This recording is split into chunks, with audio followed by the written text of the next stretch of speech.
ready. GMA Road Watch, serbisyong totoo ng GMA News. At alamin naman natin na ngayon ang sitwasyon sa ilang kalsada sa Metro Manila mula sa GMA Road Watch. Unahin po natin ang EDSA Regalia. Nakikita niyo po ngayon ang live na kuha ng MMDA traffic camera.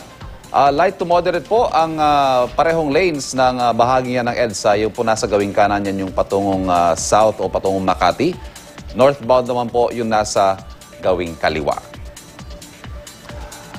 At ngayon pong parating si US President Barack Obama sa bansa at kaliwat kanan pa mga protesta. Alamin natin ang sitwasyon sa ilang kalsada sa Maynila sa tulong ng ating mga Wazers. Unahin po natin ang Rojas Boulevard at konting tip lamang po mga kapuso sa mga gusto pumunta dyan. May mga in-identify na alternatibong ruta ang MMDA. Kung kayo po yung manggagaling ng Manila Hotel patungong CCP, maaari kayong dumaan sa Maria Orosa, ito po sa area na yan, o di kaya sa Taft Avenue. Sa ngayon po, ang Rojas Boulevard ay moderate lang naman ang takbo batay sa report ng ating mga Wazers. Pero para mas makaiwas pa sa mabigat na dali ng trapiko, pwede rin kayong dumaan sa Marcelino Street.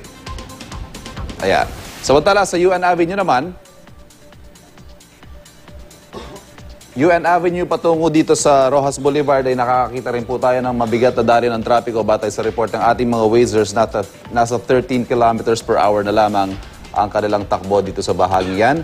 At sa ilang bahagi din ng Malate, nakakakita rin tayo ng reports mula sa ating mga Wazers ng pagbigat ng dali ng trapiko.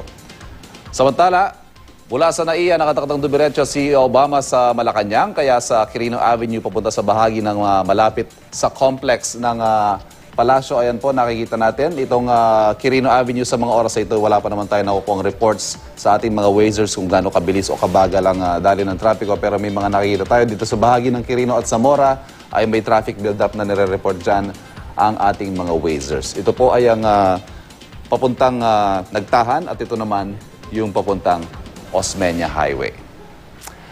At yan po, latest mula sa GMA Road Watch. Para sa iba pang traffic update, bisitahin ang www.imready.ph at ang social media accounts ng IMReadyPH. Pwede nyo rin i-download ang Waze app sa inyong smartphone at sumama na sa lumalaking Wazer community na ready maghatid ng real-time traffic situation habang kayo'y on the road. Magplano para sigurado, I am ready. Serbisyong totoo ng GMA News.